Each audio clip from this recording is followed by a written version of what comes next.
Waasi nísìn wọ́n wá gbé igba Waasi ẹ̀ lọ sí iwájú ilé àwọn eléégún wọ́n ní eégún yóò wọ iná. ìgbà wọn ló sọ fún mi pé yóò wà lìjẹ́nà tẹ́lẹ̀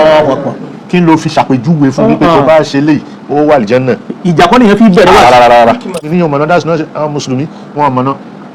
torí ẹ̀ ni wọ́n ṣe máa ń tọrọ ní gbogbo ìgbà pé ìdílé siratal mustaqim gbogbo ìgbà ní àkòyé ni torí ọkàn máa ó wà flexible bẹ́ẹ̀ ni ó máa ń darí lọ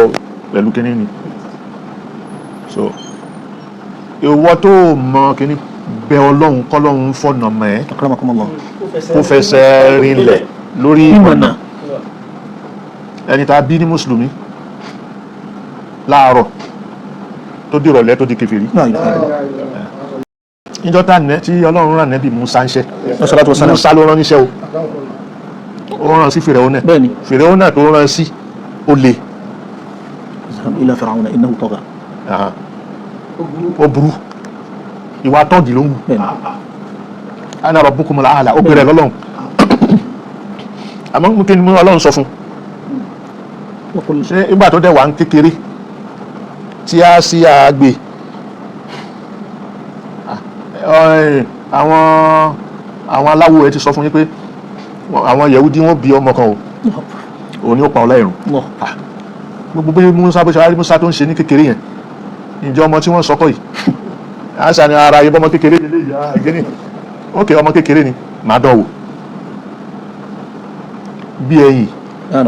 àtògún náà so tó bá lè ṣe yàtọ̀ láàrin méjèèjì láàfin mọ̀ bóyá ọmọ nǹkan tó ń ṣe àbí kìí ṣòun so ó di wọ́n kó méjèèjì kalẹ̀ méjèèjì sì pọ̀ Allahu Akbar òun fẹ́ náwó mú ẹ̀yìn màláíkà gba ọwọ́ ẹ̀ nípa ó lọ bí iná púrù ó sọ di ẹni tí ó lè tó ń ká lòlò so wá ní ìwọ Ọlọ́run iṣẹ́ tí mo fẹ́ lọ jẹ́ fún Fìràwọ́nà yìí wọ́n kọ́ ṣàdúrà ishrah li sadri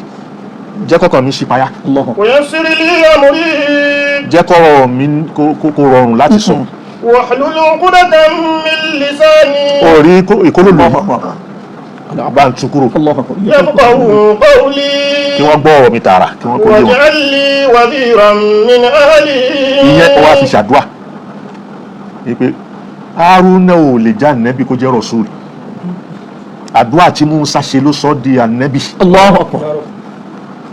Allahu Akbar Haruna àfi ushdud bihi fi Haruna àfi sọ di wàzírù mi ó di wàzírù mi ushdud bihi fi kú mi lápá. Allahu Akbar wa shurikhu fi amri jẹ́ kí mi pẹ̀lú ẹ̀kẹ́gbẹ́ bí ọ̀rọ̀ yìí nusabbihaka kathiran a lè máa ṣàfọ̀mọ́ fún ẹ tó pọ̀ wa nadhkuraka kathiran ẹ̀rí pé kò sọ pé wá àzùkúrákà wọ́n á dàpọ̀ pé náà ọwọ́ àtọmọ yẹ nadhkuraka kathiran innaka kunta bina basira qala qad utita su'alaka ya Musa. Ọlọ́run ló ń dá lóhùn Ọlọ́run á rán sí Fìràwọ́nà Ọlọ́run á rán sí Fìràwọ́nà tá a ka gbogbo nǹkan yìí tó ń ṣe innahu tagha ìwà tọ́gì ló ń wù ó pèlè lọ́lọ́run ó ṣe gbogbo ẹ̀ lọ́wọ́ ni ṣọ́lọ́run ló ṣẹ̀ Ọlọ́run ni Fìràwọ́nà ṣẹ̀ lọ́wọ́ ni tó bá débẹ̀ qul lahu qawlan layyinan pẹ̀lẹ́pẹ̀lẹ́ ìwà tọ́gì ló ń wù lahu qawlan layyinan la'allahu yatadhakkaru aw yakhsha. ẹni tí gbéraga wà lára ẹ̀ o lè tún ṣe wáàsí kó máa ṣe kí yóò tún lé sí nípa. ẹni tó gbẹ̀rẹ̀ lọ́nà ẹni tó sọ̀rọ̀ pẹ̀lẹ́pẹ̀lẹ́ fún bẹ́ẹ̀ni bẹ́ẹ̀ni. Waasi nísìn wọ́n wá gbé igba Waasi ẹ̀ lọ sí iwájú ilé àwọn eléégún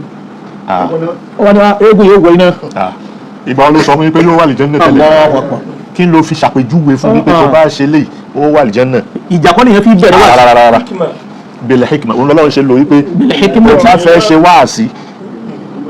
ud'u ila sabili rabbika bil hikma ọgbọ́n ìlọ́lọ́wọ́ pa Nabi Musa bẹ́ẹ̀ni má sọ̀rọ̀ kọ̀rọ̀ sí o yóò ṣe síkàsíkà o bẹ́ẹ̀ni kò ní bọ̀ Allahu Akbar bẹ́ẹ̀ni ìwọ kọ́ ló fẹ́ fọ̀nà mọ́ Allahu Akbar innaka tahdi innaka lam tahdi man ahbabta walakin Allah yahdi man yasha إن ربك هو أعلم بمن ضل عن سبيله وهو أعلم بمن اهتدى. So ọlọ́run ló mẹni tó nù òun ló mẹni tó mọ̀nà tabata àyà yìí abẹni tó kà ó lè sọ pé àwọn mùmínì ní ọmọnà dáàsì náà àwọn mùsùlùmí wọn ọmọnà torí ẹ̀ ni wọ́n ṣe máa ń tọrọ ní gbogbo ìgbà pé ìdílé siratal mustaqim gbogbo ìgbà ní àkòyé ni torí ọkàn máa ó wà flexible bẹ́ẹ̀ ni wọ́n máa ń darí lọ pẹ̀lú kínní ni so ìwọ tó mọ kínní bẹ ọlọ́run kọ́lọ́run fọ̀nà mọ́ ẹ́ ó fẹsẹ̀ rinlẹ̀ lórí ìmọ̀nà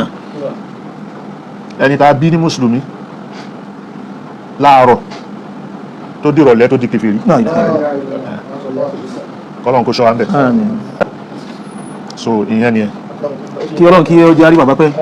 ọ̀rọ̀ bàbá Mọ̀lánà Sheikh Adam òun níyé máa sọ ní gbogbo gbà sí níyé máa ká alékún kí alékún gẹ̀ kó máa bá bàbá Mọ̀lánà Sheikh Adam Abdullahi Al-Ilory bismillah. Kò tí tó torí ìlú wákàtí kan ẹ ti béèrè bá kù ìbéèrè ibi tí ó sì dé nílé nìsà ẹ wá kan ní béèrè.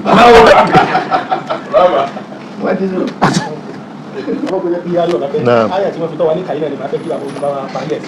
Aya yẹn parí pé wajadilhum billati hiya ahsan. Kí ni hiya ahsan níbẹ̀ yẹn? Kí ni dáwà gbà wọn kó sì gbọmọ dáwà tàbí pàṣẹ lónìí sá? Ṣé ń tọ́lọ̀ pàṣẹ ìdáwọn dáwà onídáwà lónìí dáwọn tẹ̀lé fọ́lọ́ tìkọ̀?